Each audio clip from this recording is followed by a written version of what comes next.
Albert Constantin, bonjour. Vous êtes architecte, l'un des architectes les plus connus dans la ville. Vous avez de nombreuses réalisations à votre actif. On pourrait parler de Gerland, du stade de Gerland. Vous avez réussi à refaire 2 fois en l'espace de 20-25 ans. Mais c'est pas de ça dont je veux qu'on parle aujourd'hui. Je voudrais qu'on parle de l'Hôtel-Dieu, autre bébé symbolique de votre art. Et c'est vous qui avez en quelque sorte réinventé l'Hôtel-Dieu avec notamment les halles qui viennent tout juste d'ouvrir leurs portes hier. Quel a été le plus gros défi à relever quand vous avez été choisi pour mener à bien ce projet ? D'abord, c'est une chance d'avoir à traiter un tel sujet, parce que c'est 5 siècles d'architecture, donc il faut être très modeste par rapport à ça. Il faut savoir comprendre l'histoire d'abord, et puis essayer de la réinterpréter. C'était un sujet qui était délicat, parce que les Lyonnais avaient une grande émotion par rapport à ce passage du public au privé. Je trouve que le maire, d'ailleurs, avait pris de gros risques en tentant de céder pour une centaine d'années la concession de ce bâtiment à du privé. Donc les gens étaient, à juste titre, très émus, et on a essayé de réfléchir à ce qu'on pouvait faire en respectant l'histoire du lieu. Alors vous êtes en fait le Soufflot des temps modernes, puisque cette œuvre, c'est Soufflot pour les Lyonnais.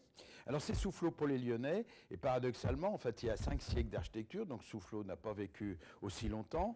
Il y a la partie du XVIIe siècle qui s'est faite sans architecte, qu'on appelle le Petit Dôme, les 4 rangs, là où il y a le cloître.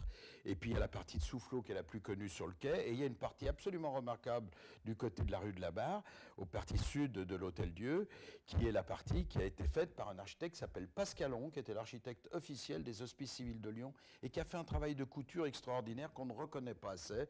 Donc je tiens à le réhabiliter. Alors ça, c'était quand ? C'était au fin 19e. Donc ça, c'est après Soufflot. C'est bien sûr après Soufflot. Il s'est greffé sur l'œuvre de Soufflot qui est du 18e.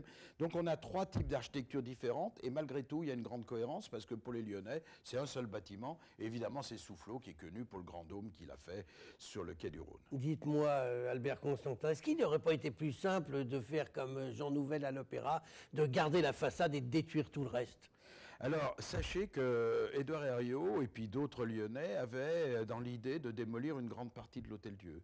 Il y a des projets, d'ailleurs, il y a 2 projets qui sont peu connus, mais que j'aime bien montrer, de Tony Garnier, qui était quand même Grand Prix de Rome, et qui n'avait pas hésité à casser beaucoup de choses, y compris toute la partie du XVIIe, pour faire à l'époque la grande poste, des commerces, enfin un carrefour qui permettait de raccorder la place de la République au pont de la Guillotière. Donc il y a eu des projets étonnants, donc c'est pas forcément utopique de pouvoir penser que certains ont réfléchi, y compris les frères Lumière d'ailleurs, parce que c'était une époque d'hygiénisme, et on disait c'est trop serré, il faut aérer, donc certains avaient dans l'idée de casser une grande partie de l'Hôtel-Dieu. C'est quand même, une fois de plus, l'opinion publique qui s'y est opposée. Alors l'opinion publique, vous en parlez, elle est un petit peu marrie du fait que ce bâtiment à vocation médicale ait tourné le dos à cette vocation historique. Qu'est-ce que vous dites aujourd'hui ? C'est dommage, c'était un hôpital, beaucoup de Lyonnais y étaient nés, maintenant sont des restaurants, c'est bientôt un hôtel de luxe, et les halles, les nouvelles halles de Lyon. Je pense que ça, c'est une critique qui était faite au départ. J'ai fait environ 30 ou 40 conférences devant le milieu médical, devant des gens qui avaient accouché à l'Hôtel-Dieu, devant des infirmières, et qui ne comprenaient pas pourquoi on pouvait fermer ce lieu, même s'il était très compliqué d'exercer la médecine actuelle dans des lieux qui datent de 200, 300, voire 400 ans. Malgré tout, il y avait des souvenirs importants, et donc ils ne comprenaient pas comment on pouvait abandonner toute activité médicale. Moi qui construis beaucoup d'hôpitaux aux 4 coins de la France, je comprends qu'on ne peut pas aujourd'hui continuer d'opérer et de faire tous les examens que l'on connaît et qui sont très sophistiqués dans un hôpital qui n'a pas été fait pour ça. Il faut savoir que quand on a construit cet hôpital, c'est les barbiers qui opéraient. Donc on a passé cette époque. Mais ce qui est très important, c'est la mémoire qu'on a essayé de mettre là-dedans. Parce que beaucoup des grandes recherches médicales se sont faites à l'Hôtel-Dieu. On y a inventé l'asepsie, on y a inventé la chirurgie orthopédique, on y a inventé le centre de recherche sur le cancer. Mérieux y a fait son premier laboratoire. Je pourrais comme ça énumérer la première greffe transplantation d'organes, c'est fait à l'Hôtel-Dieu.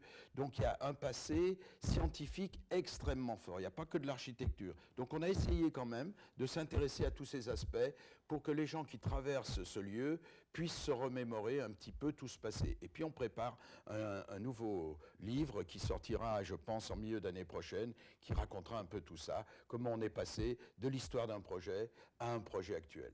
Avant de nous quitter, juste un petit mot. Est-ce que vous avez l'impression, depuis que c'est ouvert, tout n'est pas encore terminé, mais petit à petit ça vient, il y a déjà les cours intérieures qui sont ouvertes au public. Est-ce que les Lyonnais se sont réappropriés ce lieu ? Je pense, parce que les critiques sont tombées. J'ai régulièrement des messages en me disant j'ai traversé l'Hôtel-Dieu, j'ai été très surpris, c'est plutôt positif.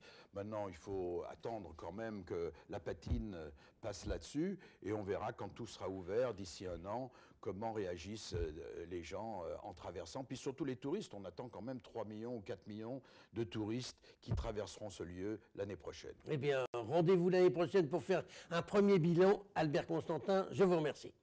Merci à vous.